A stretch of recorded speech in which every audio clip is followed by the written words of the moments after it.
that 232 people were lost yesterday, and that's 232 families that are suffering today.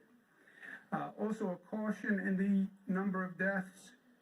I know the reporters and everyone likes to trace these numbers and document these numbers. I think we're going to find, when all is said and done, that the numbers are much different than we actually thought they were. The amount of information that is now coming out that changes what we believed or what we were told happens almost on a daily basis.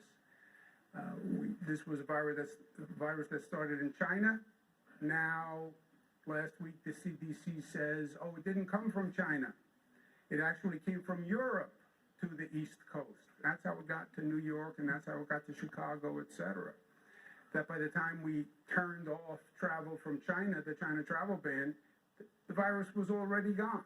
And it was in Europe, and then it came here from Europe. And we didn't know at the time, so February, March, flights were landing, people coming from Italy, from the UK, etc. They were bringing the virus. We didn't know. They're now saying that the virus may not have come just in February, March. The virus may have come late last year. They're doing testing in Chicago now on people who passed last November and December to see if they passed from the COVID virus. So I think this is all going to change over time. So a note of caution. And I think it's going to be worse when the final numbers are tallied. We're also not fully documenting all the at-home deaths that may be attributable to COVID. So I think that the reality is going to be actually worse. But there's no doubt it's a time of unprecedented anxiety, stress. People want answers. People want answers now.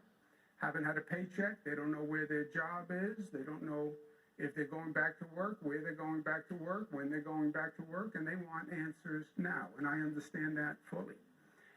But before we look for answers, let's make sure we're all understanding the same question, right? And the question here is not, do we open or reopen the society? When do we reopen? And we have to reopen the society. You know, it's like asking, when do you start breathing? You have to breathe, right? The economy must function. People need incomes. The economy has to work. The state needs revenues. People have to be able to live their lives. You have to be able to get out of the house. You have to be able to see friends. You have to be able to see family. So it's not a question of do we reopen. It's a question of how we reopen. That's really the question that we have to grapple with and that we're dealing with in New York. Our position in New York is the answer to the question, how do we reopen, is by following facts and data as opposed to emotion and politics, right?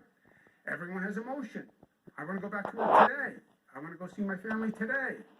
I want to be able to go to a bar and have a couple of drinks and socialize with my friends today. I do, by the way. But it's not about emotion. It's not about political position on reopening. There's no Democratic position, Republican position. This virus kills Democrats, Republicans. There's no politics to this. Deal with facts and deal with data. And use that to instruct you, even more important at a time of high emotion. Understand the emotion, appreciate the emotion, but deal on the facts and the data. And you have it. You can calibrate by the number of hospitalizations, the infection rate, the number of deaths, the percentage of hospital capacity, the percentage that you're finding on antibody tests, the percentage you're finding on diagnostic tests, positive, negative. You're collecting tracing data. Make your decisions based on the information and the data. That's what we're saying in New York. That actually works. And by the way, we know it works. When you look, there's a chart today that was published by the New York Times. You look at what's happening in New York. Yes, our line is going down.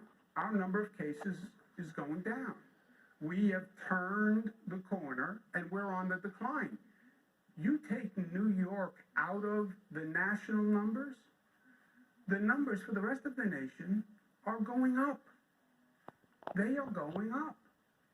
To me, that vindicates what we're doing here in New York, which says follow the science, follow the data.